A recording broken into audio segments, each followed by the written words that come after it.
Olá, boa noite. Boa noite. Estados do Sudeste sofrem os efeitos de temporais intensos. Os rios subiram rápido em Angra dos Reis. Houve mais de 15 deslizamentos de terra. Moradores começaram a receber alertas pelo celular de madrugada e sirenes de emergência soaram em 46 bairros. O Parque Mambucaba foi o bairro mais atingido. As famílias só conseguiram sair de casa em botes. Nós estávamos no segundo andar da casa, como meu vizinho tem o barco, ele que está retirando os moradores aos poucos. A situação está crítica, moça, está bem ruim para muita gente. Tem muita gente em estado de calamidade. Eu estou começando a vida agora, na realidade, né? Consegui conquistar algumas coisas e vinha a enchente e levar tudo. Eu escondi a minha moto o mais longe possível e quando eu passei estava 20 centímetros de água para cima da moto, perdi tudo. Neste bairro, onde a situação é mais crítica, para chegar até um ponto de apoio que está recebendo a população, é necessário vir de bote. O transporte dos moradores está sendo feito por voluntários. Em todo o município, quase 400 pessoas estão desalojadas. Meu irmão está aqui carregando bote, minha cunhada está na igreja. É muito emocionante essa situação. É ruim, a gente se coloca no lugar do próximo, então estou indo para poder ajudar. Deslizamentos interditaram vários trechos da rodovia Rio Santos. O governo do Rio mantém 470 pontos de monitoramento em todo o estado. O solo já está bastante encharcado e já não precisaria mais de um volume grande de chuva para qualquer deslizamento de massa, como a gente chama de deslizamento de terra. Na capital, uma escadaria cedeu e atingiu uma casa. Ninguém se feriu. Várias árvores tombaram. Uma delas bloqueou um acesso ao túnel Rebouças, um dos mais movimentados do Rio. A árvore atingiu 2 carros e feriu um motociclista. Ruas de bairros das zonas norte e oeste alagaram. A chuva também inundou parte de Belfor Roxo e Duque de Caxias, na Baixada Fluminense. A água desceu com força e invadiu casas. Na região serrana, a chuva não para. O estacionamento deste shopping em Itaipava desapareceu no alagamento. Sirenes soaram em Petrópolis, avisando aos moradores para deixarem as áreas de risco. Os rios Quitandinha e Piabanha transbordaram. Houve deslizamentos de terra em encostas. A enchente afetou a circulação de mais de 100 linhas de ônibus e prejudicou o abastecimento de água. 25 mil residências estão em área de risco. É tocar, a gente pegar e lavar tudo de novo e começar tudo de novo, porque é a vida do petropolitano hoje em dia, né? Teve chuva forte também no litoral norte de São Paulo. A rodovia dos Tamoios, a principal ligação do interior com a região, foi interditada preventivamente. O trânsito foi desviado para a pista Nova da Serra e seguiu no esquema siga e pare. Em Ubatuba, o rio Angelim transbordou. O Corpo de Bombeiros resgatou moradores em botes. O Centro Nacional de Monitoramento e Alertas de Desastres Naturais manteve o risco de alagamentos e deslizamentos nas cidades do litoral norte de São Paulo. No sul do Espírito Santo, uma enxurrada atingiu o município de Castelo. A força da correnteza arrastou pedras e invadiu uma igreja ontem à noite. Hoje, moradores se reuniram para limpar o local e retirar a lama. Na cidade de Alegre, ruas também ficaram alagadas. A Defesa Civil do Espírito Santo não registrou desabrigados ou desalojados no estado. Vamos ver agora a previsão do tempo para amanhã. Thaís Luquezzi, boa noite. Boa noite, Ana Paula, Elter. Ótima noite para você. A frente fria ainda está no sudeste do país e vem carregando ventos fortes e deixando o mar bem agitado. A maior preocupação é onde já choveu em excesso. De ontem para hoje foram mais de 300 milímetros em Angra dos Reis e Petrópolis. 3 vezes o que costuma chover neste mês ali. Esse alerta mostra o risco de agora para alagamentos e deslizamento em todo o estado do Rio de Janeiro. Ele é alto e muito alto nas áreas em vermelho e roxo, desde a Costa Verde até a região serrana. O perigo é nas áreas de encostas, com terreno já encharcado, sem vegetação para proteger o solo e com moradias com menos infraestrutura, elas pesam sobre a terra que já está instável e pode deslizar a qualquer nova chuva que vier. Veja que de hoje até amanhã os temporais ainda podem atingir desde o litoral paulista, Vale do Paraíba, Zona da Mata Mineira, todo o estado do Rio, do Espírito Santo até o sul da Bahia e em todo o extremo norte do país até o litoral de Pernambuco. Em Fortaleza e Boa Vista estão previstos 50 milímetros. Na cidade do Rio, a chuva diminui amanhã e a máxima cai para 25 graus. Parecido com Vitória, mas por lá a chuva aumenta muito, 60 milímetros. É para onde essa frente fria está se deslocando. Ela veio de Santa Catarina na semana passada e conseguiu chegar assim tão longe com a ajuda dessa alta polar que está soprando um vento muito gelado mesmo de longe. E foi ela que fez o frio avançar tanto pelo país pela primeira vez este ano. Em Urupema, na Serra Catarinense, fez 0 grau hoje cedo. Em Curitiba, deve começar o dia amanhã com os mesmos 12 graus de hoje. São Paulo, que já teve o dia mais frio do ano este sábado, amanhece com 14 graus. Assim como Porto Alegre, Floripa e BH com 16, no Rio e em Campo Grande com 19. Neste domingo, o sol já vai predominar mais, desde o sul gaúcho, passando pelo interior do país até o sul do Ceará. Já em Angra e em Petrópolis, a chuva só diminui mesmo a partir de segunda-feira. Então é importante todos estarem atentos aos alertas das autoridades, viu, Ana Paula, Elter? Ótima noite para vocês. Exatamente, Thaís. Todo mundo tem que ficar muito atento. Obrigado pelas informações. Boa noite para você. Terminou hoje, em Belo Horizonte, a Cúpula Global da Juventude Climática. Jovens de várias partes do mundo trocam ideias e conhecimento para garantir um futuro sustentável ao planeta. Chris Ngoma, técnico do Programa de Reflorestamento do Congo, na África, explica que falar sobre preservação é a chave para ser uma liderança ambiental. Na Cúpula da Juventude pelo Clima, 300 pessoas de 40 países participam de palestras, debates e conversas para encontrar formas de usar a biodiversidade para diminuir os efeitos das mudanças climáticas. As experiências e soluções de outro país podem ser usadas e importadas também aqui ou de outras formas. É uma injeção de ciência climática. Nós estamos trazendo todo o conhecimento, trabalhado em laboratórios, trabalhado no campo, nossas experiências não apenas contadas, mas com números reais, com análises estatísticas, as mais fortes possíveis, para que possamos encurtar o caminho e mitigar os efeitos das mudanças climáticas. Ejaz Ahmad, de Bangladesh, na Ásia, é o fundador do Centro Global de Liderança da Juventude. Ele disse que a maior parte dos jovens da cúpula vive em países que sofrem com a vulnerabilidade climática. E por isso é tão importante debater como agir localmente para fazer adaptações para enfrentar as mudanças do clima. As ideias foram debatidas aqui no Inhotim, um dos maiores centros de arte contemporânea do mundo. No meio dessa área verde, uma mistura de Mata Atlântica e Cerrado, as propostas foram organizadas em um documento.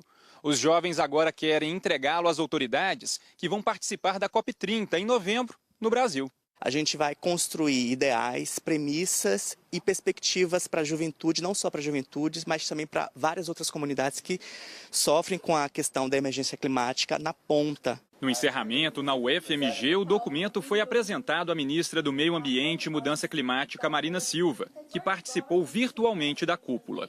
Lançar para frente as sementes da esperança de que é possível um mundo melhor. É mais uma tentativa para impedir que as mudanças climáticas se tornem irreversíveis. Que possa ser replicável em diversas regiões, que todo mundo entenda a importância da sociobiodiversidade para a mudança climática e para a economia mundial, que precisa virar uma economia verde. Cientistas estão testando a primeira soja editada geneticamente para resistir mais à seca e ao calor do Brasil. Dizem que o campo é uma empresa a céu aberto. Por isso, o clima é sempre um desafio. O Edivaldo é gerente dessa fazenda em Sertanópolis, no Paraná. Na última safra, o calorão causou uma perda de 70% da produção de soja. Parecia que estava pegado fogo na lavoura verde, chegava até a cheirar folha queimada, e tão quente que estava o sol. Para lidar com as mudanças climáticas, pesquisadores da Embrapa estão desenvolvendo uma soja mais resistente a altas temperaturas e à seca, usando o CRISPR, uma técnica que permite alterar o código genético de um ser vivo, fazendo a chamada edição gênica. É fácil confundir transgenia com edição gênica, mas existe uma diferença importante entre essas duas técnicas. A transgenia envolve uma troca entre duas espécies diferentes. Vamos supor que esses blocos aqui representam o milho e esses representam uma bactéria. Os cientistas vão então tirar um gene da bactéria e colocar no milho para conseguir uma característica desejada. Já a edição gênica envolve só os genes presentes naturalmente numa mesma espécie. Aqui a gente tem uma variedade de soja bastante resistente à seca e uma variedade de soja muito produtiva. Então, dá para colocar um gene desta variedade nessa outra aqui para conseguir uma soja ideal. Eu poderia ter obtido isso cruzando essas duas plantas, só que demoraria 12, 14, 15 anos, né? Com a evolução tecnológica, eu posso fazer isso em 1, 2 anos, no máximo. Primeiro, o cientista escolhe com quais plantas vai trabalhar. Pega as folhas, né, e faz uma extração com nitrogênio líquido. O nitrogênio líquido ele rompe as células e expõe o DNA. Parece um algodãozinho, aquilo é o DNA de uma planta. Então, eles recortam o gene da variedade tolerante à seca e colocam na mais produtiva. Tem pesquisadores testando essa técnica em vários cantos do Brasil. No Tocantins, cientistas apagam os genes que formam essas espinhas nos tambaquis, espécie nativa da Amazônia. Hoje nós já temos os primeiros tambaquis editados. Esses peixes ainda têm que crescer, entrar em maturação sexual. Isso leva 3 anos e meio. Em Minas, a ideia é produzir bois da raça Angus com pelo mais curto para tolerar melhor o calor. Em 2 anos, o que nós fizemos aqui provavelmente já pode estar dentro do mercado. A Universidade de São Paulo tenta criar porcos que possam doar órgãos para seres humanos. Os cientistas inativam alguns genes para diminuir as chances do nosso corpo rejeitar o transplante, um tipo de cirurgia que já foi feita nos Estados Unidos. É difícil estimar um prazo para isso, mas é uma esperança bastante real para os próximos anos. A agrônoma Sara Agapito é doutora em recursos genéticos vegetais e ela alerta que essas novidades podem ter riscos e devem passar por avaliação de uma agência regulatória independente. Edição de genomas é uma técnica revolucionária, mas é necessário, como qualquer técnica nova, que análises de riscos robustas sejam feitas para que esses produtos entrem com segurança no mercado, né, e nas prateleiras dos brasileiros. Uma reportagem especial do Globo Rural vai mostrar novos detalhes dessa técnica de edição genética. É amanhã, em novo horário, às 8h30 da manhã, horas de Brasília. A seguir, a primeira fase do tarifaço de Donald Trump entra em vigor. Milhares protestam contra o presidente americano, dentro e fora dos Estados Unidos. Inscreva-se no canal e ative as notificações para não perder mais edições.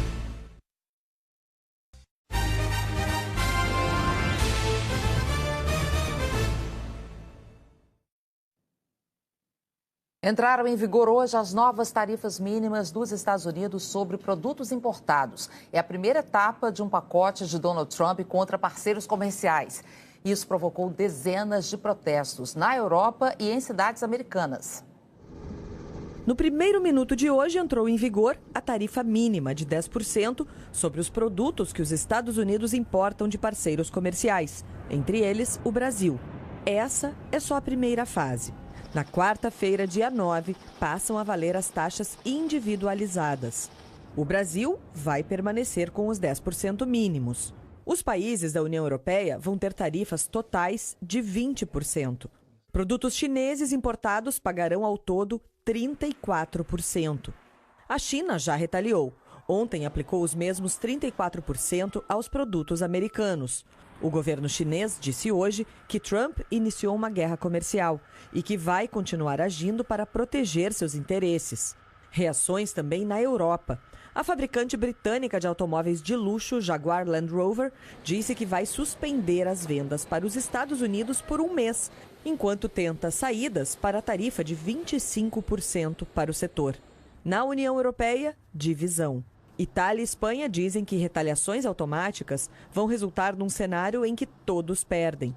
Já França e Alemanha defendem que a resposta a Trump tem que ser dura e proporcional. Líder de uma das economias mais abertas do mundo, Lawrence Wong afirmou que as políticas de Donald Trump colocam fim às regras baseadas na globalização e no livre comércio. Ele afirma que estamos entrando numa nova fase, mais arbitrária, protecionista e perigosa. One that is more arbitrary, protectionist and dangerous. Wong lembrou que por décadas os Estados Unidos foram o pilar das economias de livre mercado no mundo. Lembrou que vários países já pediram uma reforma da Organização Mundial do Comércio. But what the US is doing now is not reform.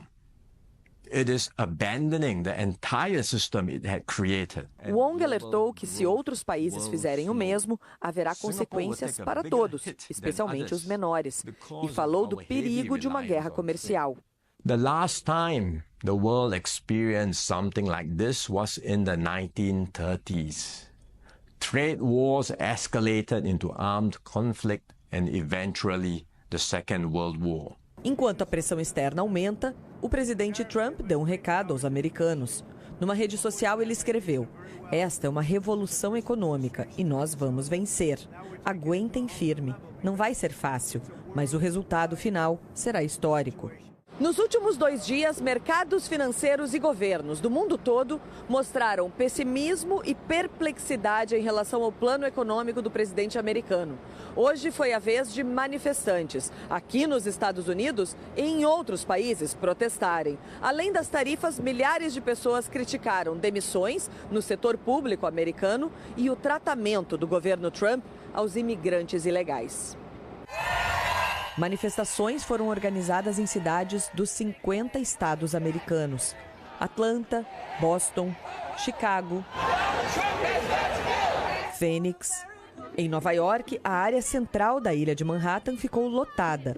Essa mulher disse que estava ali porque se preocupa com o preço dos alimentos e é contra a deportação de imigrantes e pessoas mais vulneráveis. Em Washington, manifestantes acusaram Trump e o bilionário e braço direito do presidente, Elon Musk, de usarem uma motosserra contra a ciência e os fatos. Protestos também ocorreram em grandes cidades europeias. Em Berlim, na Alemanha. Em Londres, onde o pedido era para que Trump não se intrometa em outros países. Em Lisboa, havia faixas de apoio à Ucrânia e pedidos para que o presidente americano desista de anexar a Groenlândia e deixar o território dinamarquês em paz. Em Paris, os manifestantes pediram respeito à democracia e aos direitos humanos. O Crescente Vermelho divulgou o vídeo de um ataque de tropas israelenses contra uma equipe de ajuda humanitária na faixa de Gaza. 15 pessoas morreram. A gravação é do celular de um paramédico e feita em 23 de março. Ambulâncias e carros de bombeiros aparecem com as luzes ligadas. Num determinado momento, o comboio para ver um carro no acostamento. Os trabalhadores descem e é possível ouvir disparos. Os corpos foram encontrados depois numa vala comum. No início da semana, um porta-voz de Israel tinha afirmado que os soldados atiraram depois que os veículos avançaram de maneira suspeita em direção às tropas e que transportavam terroristas do Hamas e da Jihad Islâmica, o que a ONU e o Crescente Vermelho negam. Agora à noite, as forças de defesa de Israel admitiram o erro. Afirmaram que as ambulâncias passaram pelo local pouco depois de um veículo suspeito e que as tropas abriram fogo por avaliarem que os veículos representavam uma ameaça. A Folha de São Paulo publicou uma nova pesquisa Datafolha com a avaliação que os brasileiros fazem do governo do presidente Lula. A margem de erro é de 2 pontos percentuais, para mais ou para menos.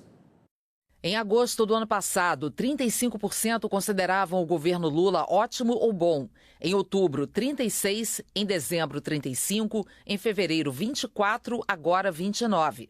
Regular, 30% em agosto, depois 29% em outubro e dezembro e 32% em fevereiro e agora. 33% consideravam o governo ruim ou péssimo em agosto. Na sequência, 32%, 34%, em fevereiro, 41%, agora 38%. 3% não sabiam em agosto, depois 2%, 1%, 2% e agora 1%. O Datafolha também perguntou se os entrevistados aprovam ou desaprovam o trabalho de Lula como presidente. 48% aprovam o trabalho de Lula, 49% desaprovam e 3% não souberam responder. O Datafolha ouviu 3.054 pessoas com 16 anos ou mais em 172 municípios de terça a quinta-feira desta semana. O escritor e diplomata Edgar Teles Ribeiro tomou posse ontem à noite na Academia Brasileira de Letras. A posse do diplomata e romancista Edgar Teles Ribeiro seguiu as tradições da academia. O novo imortal recebeu o colar, o diploma e a espada. Teve também o discurso de boas-vindas do escritor Rui Castro. Edgar estará entre amigos e admiradores. E a presença do ministro das Relações Exteriores, Mauro Vieira. Edgar Teles Ribeiro ocupa a cadeira de número 27, que era do poeta Antônio Cícero, que morreu no ano passado. O escritor estudou cinema na Universidade da Califórnia e começou a carreira como crítico de cinema nos jornais O Correio da Manhã e em O Jornal. Em seu discurso de posse, Edgar Teles Ribeiro lembrou que passou boa parte dos 48 anos de sua carreira diplomática atuando em defesa da cultura e falou do desafio de continuar trabalhando pela diversidade cultural dentro da Academia Brasileira de Letras, numa época dominada pela inteligência artificial. O assunto evoluiu à luz da chegada da inteligência artificial, cujos indiscutíveis benefícios em todos os campos do conhecimento também poderão trazer efeitos adversos à proteção da diversidade cultural dos povos. Ele vai agregar muito valor à academia, um grande romancista. O livro dele, O Punho e a Renda, é um dos melhores livros escritos ultimamente e descreve com precisão os bastidores do Itamaraty no tempo da ditadura militar. Edgar Teles Ribeiro é autor de 15 livros e tem obras publicadas na Europa, Estados Unidos e Argentina. Ele vem contribuindo tão grandiosamente, para a vida cultural do país. É muito natural que ele venha agora participar desse conclave aqui. Me juntar a esse grupo de pessoas significa me juntar também a um patrimônio e a um acervo de memórias incríveis. A seguir, como se proteger do novo golpe do Pix errado. O pouso de emergência de um monomotor numa rodovia de Santa Catarina. Inscreva-se no canal e ative as notificações para não perder mais edições.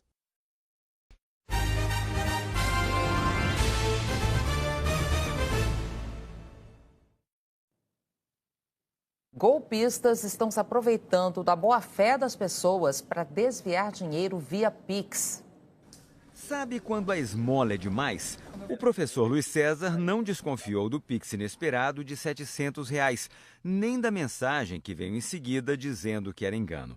Por isso, devolveu o valor para a chave Pix que o desconhecido indicou. Até então, para mim, estava tudo tranquilo. O dinheiro tinha entrado e eu tinha devolvido ali para ele. Mas 1 minuto depois, o primeiro Pix que ele recebeu foi cancelado. Era um golpe. A primeira reação que eu tive foi entrar em contato com ele para, talvez ele devolver de novo, algo assim. Mas nesse contato ali que eu tentei falar com ele, ele já tinha me bloqueado e não estava recebendo as mensagens. Existe um jeito seguro de pedir o cancelamento de um Pix. É pelo MED, Mecanismo Especial de Devolução, que tem sido cada vez mais usado. Em 2023, o Banco Central recebeu 2,5 milhões de pedidos de devolução de Pix. No ano passado, foram quase 5 milhões. Mas o desconhecimento desse sistema e do jeito certo de devolver um Pix está facilitando uma nova fraude. É o golpe do Pix errado. Ele não depende de invasão de conta, de roubo de senha, nem de ameaça. As quadrilhas só precisam contar com a honestidade e com a boa vontade da vítima. Funciona assim. Uma pessoa com R$3.000 na conta, por exemplo, recebe um Pix desconhecido de R$1.000. Em seguida, o bandido liga, diz que foi um erro e pede para a vítima devolver o valor por um novo Pix ou por transferência comum. Ela acredita que foi um engano e manda o dinheiro de volta para a conta indicada pelo golpista. Até aqui, o saldo na conta continua o mesmo, R$3.000. Mas, logo depois, o criminoso também pede ao banco dele o cancelamento do Pix que ele fez. O dinheiro é estornado da conta da vítima e o saldo, que era de R$3.000, cai para R$2.000, R$1.000 de prejuízo. Mas tem um jeito simples de devolver o dinheiro sem cair em golpe. Basta entrar no aplicativo do banco, abrir o extrato do Pix, localizar a transferência e clicar em devolver este Pix. Walter Faria, da Febraban, explica que assim, se o golpista pedir o cancelamento, o golpe não funciona. Tem todo o registro para os dois bancos que houve uma transferência e houve uma devolução. Então não cabe aqui ao banco de origem solicitar o MED porque a devolução foi feita dentro do rito normal de devolução. A Renata quase caiu nesse golpe. Ela recebeu um Pix de R$2.500 e uma ligação pedindo o dinheiro de volta, mas para outra conta. Ela desconfiou e escapou do prejuízo. Você não está esperando esse valor, com certeza, assim, nada caiu do céu. Nunca devolva nada para alguém que entre em contato direto com você, principalmente se for para transferir a terceiro. R$2.500 iam fazer falta. Oh, com certeza. Amanhã, o Fantástico mostra como autoridades estão se infiltrando num território que preocupa famílias em todo o mundo. Adolescentes coagidos, vítimas de sessões de violência. Você vai ver como novas estratégias estão resgatando menores de idade do universo perverso das redes. Policiais civis se infiltram nessas comunidades para descobrir quem são os agressores e quem são as vítimas. Em alguns casos, eles chegaram nos envolvidos quando o crime estava prestes a acontecer. A sensação de insegurança invade as ruas do país e aciona o modo instinto. Que atitudes podem nos colocar num risco ainda maior? Você pensa, putz, vou ser a próxima, é a autopreservação primeiro. Racha no mundo do rap. Emicida e o sócio, o irmão e empresário Evandro Fiotti, protagonizam uma disputa milionária na justiça. Amanhã, novos detalhes. O Emicida dizendo num processo que você fez saques indevidos, sem autorização, no valor de R$6 milhões. Não, eu não fiz isso, não trabalhei de maneira antiética nenhuma vez na minha vida. A maior expansão religiosa das últimas décadas no Brasil, contada em profundidade. Essa vida é para além do seu próprio umbigo, para além dos nossos muros. E uma estreia, Trilhas da Mente, com o Dr. Drauzio Varela. Abre e fecha a mão esquerda, né? Bem rápido para mim. O trabalho complexo de cirurgiões dedicados a decifrar os enigmas do cérebro. É ciência, é fantástico. Amanhã, logo depois do Domingão com o Hulk. Nosso domingo juntos. A inteligência artificial está ajudando a garantir a segurança de estradas em 6 estados brasileiros. O alerta disparado pela inteligência artificial chama a atenção das equipes de apoio que enviam atendimento imediatamente. Tem motorista precisando de ajuda. O sistema fica monitorando e avaliando continuamente as imagens. Em caso de qualquer anormalidade ou situação de problema, esse sistema emite um alerta e o operador pode tomar uma providência imediatamente, acionando um recurso ou acionando alguém que possa ajudar o cliente no local da ocorrência. Tudo é monitorado aqui desta central que fica em Jundiaí, no interior de São Paulo. 51 funcionários ficam de olho nesses telões, mas seria impossível dar conta de tudo. Afinal, são mais de 300 câmeras em 14 rodovias de São Paulo. E quem está aqui também acompanha quem está viajando por outros 5 estados. O sistema implantado recentemente está disponível em mais de 1.000 câmeras espalhadas pelo Rio de Janeiro, Paraná, Santa Catarina, Rio Grande do Sul e Mato Grosso do Sul. Aqui, a inteligência artificial avisou que havia veículos parados no acostamento na BR-386 em Fontoura Xavier, no interior do Rio Grande do Sul. Esta outra tela alerta para congestionamento em outra cidade gaúcha, Marques de Souza. No ano passado, sem o auxílio da nova tecnologia, as concessionárias que administram as rodovias realizaram mais de 3 milhões de atendimentos, de carros parados até acidentes. A inteligência artificial também pode utilizar informações fornecidas pelos motoristas e dados meteorológicos para sugerir ações preventivas. Nós temos protocolos de atendimento em determinados trechos que nos alertam em caso de chuva severa, que nós precisamos fazer um desvio de tráfego, um bloqueio de tráfego, uma orientação diferenciada, e esse sistema nos possibilita ter esse tempo com antecedência para tomar todas essas providências e garantir a segurança do motorista. No norte de Santa Catarina, o pouso forçado de um monomotor assustou motoristas que passavam pela BR-101 na altura da cidade de Garuva. O monomotor estava perdendo altitude enquanto o piloto desviava das linhas de transmissão de energia e dos carros, até conseguir pousar no meio da pista e parar no acostamento. O motorista do caminhão-tanque reduziu a velocidade para evitar a batida. Ninguém se feriu. O avião estava fazendo um voo panorâmico quando houve uma pane no motor. A aeronáutica investiga o caso. À tarde, mecânicos desmontaram as asas e tiraram o monomotor da pista, que voltou para casa de caminhão. A seguir, a gente traz os gols do sábado pelo Brasil. A restauração de imagens que contam um pouco da história brasileira. Inscreva-se no canal e ative as notificações para não perder mais edições.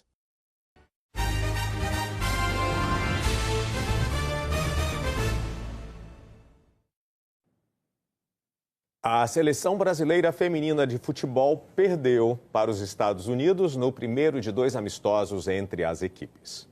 O jogo foi na cidade de Los Angeles. Logo aos 5 minutos, Trinity Rodman recebeu na frente e marcou para as americanas.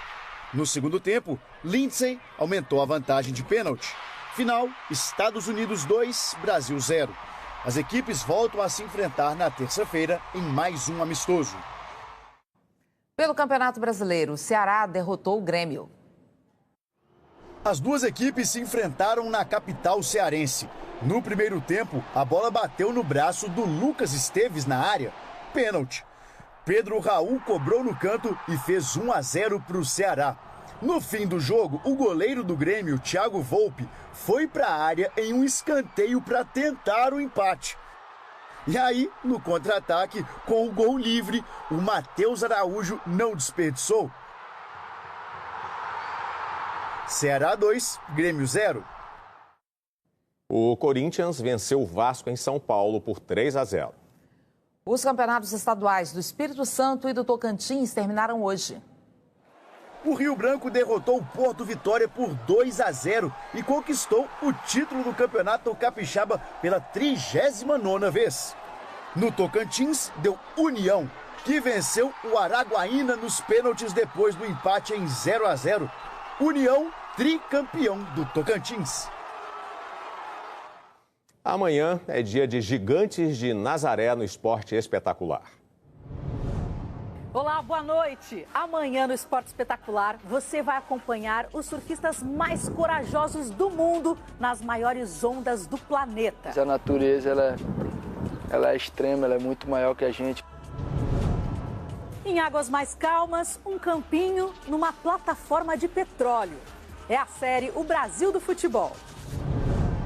Você vai ver também um bate-papo bem descontraído com a campeã olímpica Bia Souza. Tcharam! Uau! Lindos e belos. E ainda, como imigrantes que foram viver nos Estados Unidos fazem para manter a ligação com o futebol. Nós conversamos com pessoas que conseguiram autorização para permanecer aqui por causa do futebol e com outras que continuam em situação ilegal, mas que se arriscam para poder torcer ou jogar. Amanhã, no Esporte Espetacular. A restauração de filmes guardados por 4 décadas está trazendo de volta imagens de um Rio de Janeiro histórico. Essas latas guardam histórias e tesouros, a maioria em preto e branco. São imagens gravadas no Rio de Janeiro pelo fotojornalista e cinegrafista alagoano Esdras Batista, que morreu em 1988. Antes de chegarem aqui, essas latas de filmes ocupavam o quarto de uma casa que ia ser vendida. A neta do autor das imagens era a única herdeira e precisava se livrar delas. Sabia da importância do trabalho do avô, mas nem tinha ideia do que ele tinha registrado. Esses 1000 rolos de filmes foram doados aqui para o Laboratório de Cinema da UF. Técnicos, professores e alunos descobriram que era um presentão.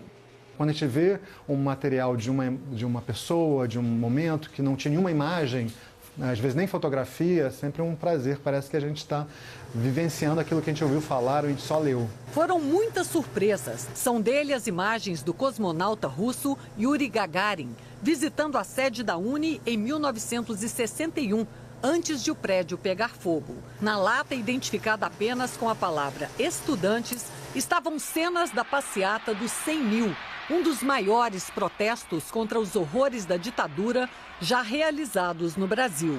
Entre os manifestantes na Cinelândia lotada, o compositor Vinícius de Moraes, os atores Paulo Altran, Glauci Rocha, Tônia Carreiro, Carlos Eduardo Dolabella e Grande Otelo, acompanhado dos filhos pequenos.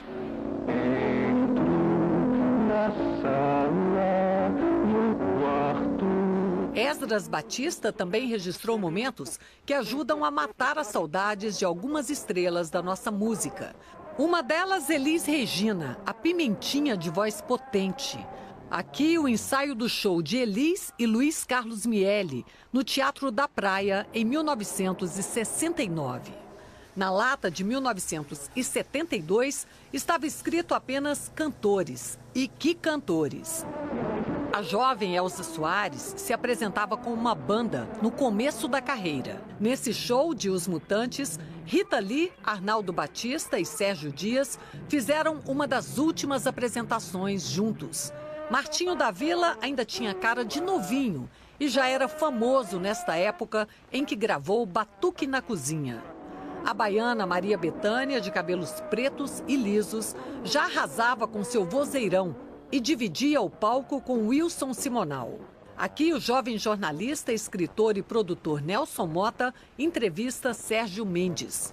Os filmes guardados por tanto tempo foram digitalizados para aumentar a qualidade. O filme em forma física está sujeito a se deteriorar, então ele vai perdendo a qualidade com o tempo e na forma digital ele vai manter essa qualidade, né, e vai também tornar disponível para a visualização de outras pessoas. O maior desafio é restaurar o som sem danificar o registro histórico. A imagem você consegue olhar e ir trabalhando com uma certa referência, né? Mas o som não, o som é um instante. Se você não tiver aquele instante, você vai sentir essa perda e você não tem de onde tirar isso de volta. Nesse filme, a voz de Nara Leão já foi restaurada. O Laboratório de Cinema da UF tem um acervo com milhares de imagens feitas por outros profissionais. Uma das relíquias é esta: Clara Nunes, Cartola e Carlos Cachaça enchendo o nosso mundo de alegria, cantando juntos pelas ruas da Mangueira. Da saudade, da orgulho, é lembrança para guardar no coração. Imagens maravilhosas, né? Quanta lembrança linda. Pois é. O Jornal Nacional fica por aqui. Ótima noite para você. Uma boa noite, um ótimo domingo.